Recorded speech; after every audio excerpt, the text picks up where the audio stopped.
Thank you. Even before we get to the issue of what will happen in 2027, especially in the entire nation, I'd actually like to exhaust Mount Kenya by bringing to the conversation one Kindiki.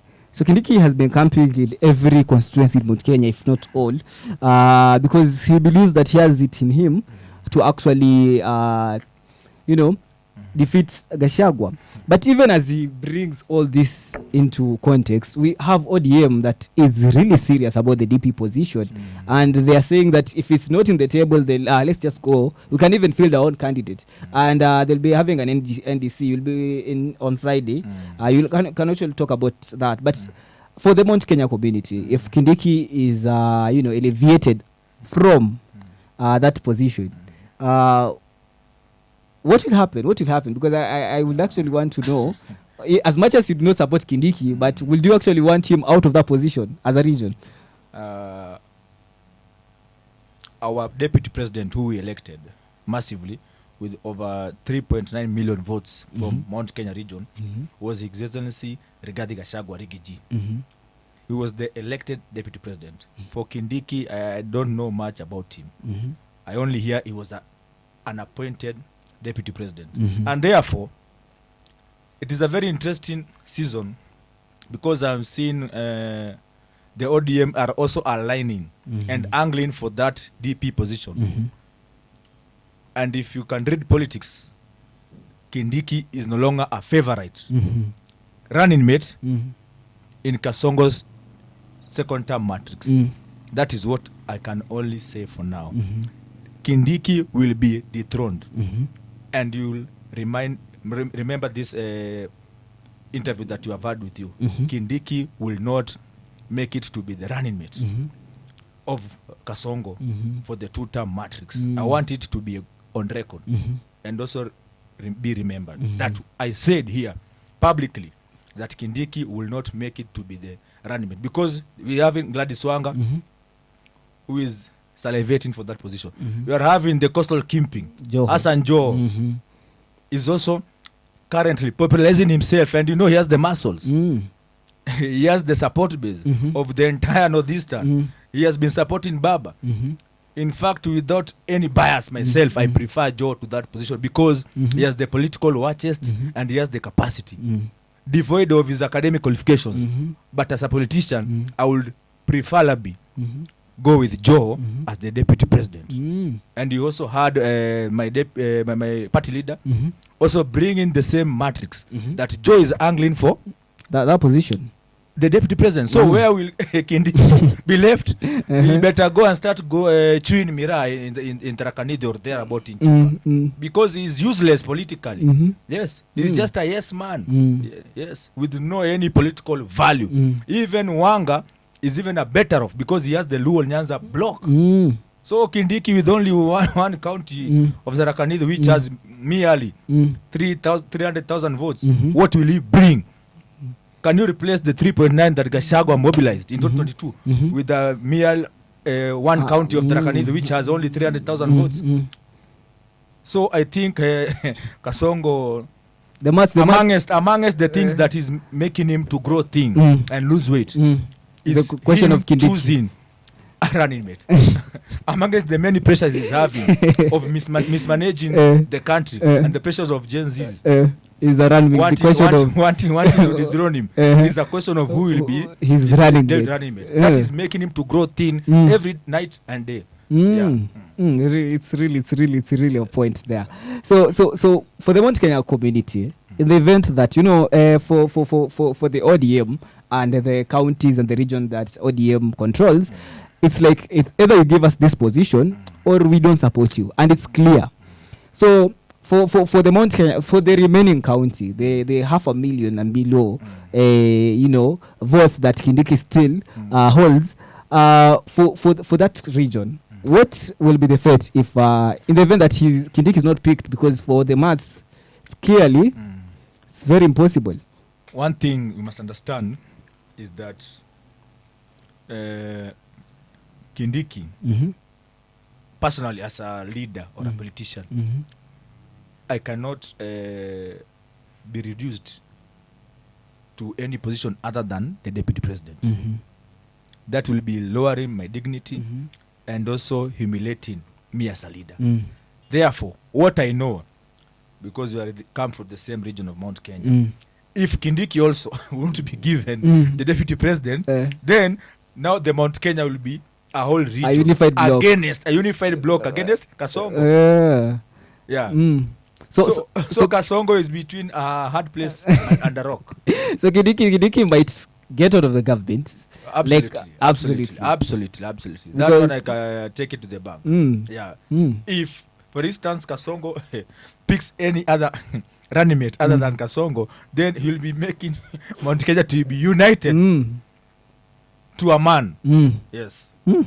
Interesting. So Yeah. 2027 will be a very interesting watch, Yeah. especially, you know. So let's talk about Nikokadi. Nikokadi is a movement that I would actually want to have your sentiments first on the whole Nikokadi idea, because it's a new idea, it's a new movement. Yeah. So what do you think about it?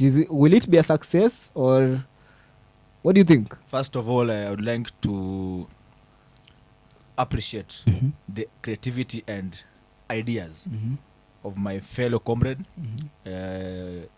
the former SG of KUSA, Mhm. Zadok Nyakwaka, Mhm. because he's the brainchild. Mm. I'm very disappointed that he did not patent Mm. that coining of that word to Kokadi, Mm. because that was basically Mhm. his team's coalition's name in the just concluded KUSA of last year. Yeah. So I think it is also just fair enough Mhm. if the current Tukokadi brigade, Mm. they Kina can Alan just- Ademba. Alan Ademba, Mm. they can just give a hand and show gratitude to Nyakwaka Zadok, because he is the brainchild. Mm. Even after this interview, I want to make a call to him Mhm. so that we can also see how he can now re-embrace it Mm. and also own it up, Mm. because it is the current trend, Mhm. and it is a clarion call to all youths Mhm. who have IDs and aren't registered as voters Mhm. to come out massively Mhm. and register Mhm. as voters, Mhm. because hapa mbele Mhm. kuna shughuli inahitaji mbogi, Mm. na hiyo shughuli inahitaji mbogi, si shughuli ya Kasongo peke yake. Let it be clear, Mhm. you are draining the swamp. Mhm. Yes, tuseme ati tuko kadi ni one term, even that MCA who is not performing here in Kawa West, Mm. mnafaa pia ajue pia nyinyi mko kadi. Kadi, So we are draining the swamp Mhm. to all those poor performing leaders from the MCA seat Mhm. to Kasongo. To Kasongo. That's the meaning of tuko kadi. Tuko kadi. Yeah. Okay, let's talk about venye bedha Ruto amesema kokadi. Gashagu actually right now pia ameongoza mbogia ni kokadi. But again, my question is to these young people who are gatekeeping it. Timona Boniface Mwangi, who wants to be president, amekabana kubwa akisema kokadi. So then these young people are saying no, Nikokadi is a pro-politicians. As in, it's anti-politician. No, and this one is not an anti-politician movement. Like, they were actually against Kina Gachagua using the name. But again, do you think that they really have the muscles to avoid this getting to politicians? Or if they are not careful, pia wao watapotea, and the politicians, because they are very smart and they have the muscles, watachukua hii movement wasahau Kina Demba? You know, sometimes I usually tend to agree with politicians, Mhm. because as the youth and Gen Z particularly, we are very super creative. Mhm. But again, we are still the ones that usually go around running after these politicians. And the moment a politician starts meddling in your business, then no, he'll just own it up, because a politician is an opportunist. We had the hustler narrative, Nasipangwingi, of the outgoing President Kasongo, and he ran with it. And the mission was just basically left there as a flower girl, as yes, a vixen. as a vixen. Now with this Tukokadi, I want to warn again the Ademba team. Kindly let them be very careful when they engage politicians. Politicians are also very smart. For you to be elected as a leader in any capacity or position, you have to have convincing and conniving and confusing powers or capacities. And as you can see, they've already run away. with that idea. Everyone is using it. Plus Gen Zs, we are all divided across tribal lines. I don't know why I thought we'll be the last generation to be tribal. But I'm still surprised and shocked that at this day and age, we are still pushing along tribal lines. It is very, very shocking, very disappointing. I would have wished we just embrace a true leader, a leader that has a track record of performing, and that who has also upheld integrity and leadership chapter according to the chapter 6 of Constitution.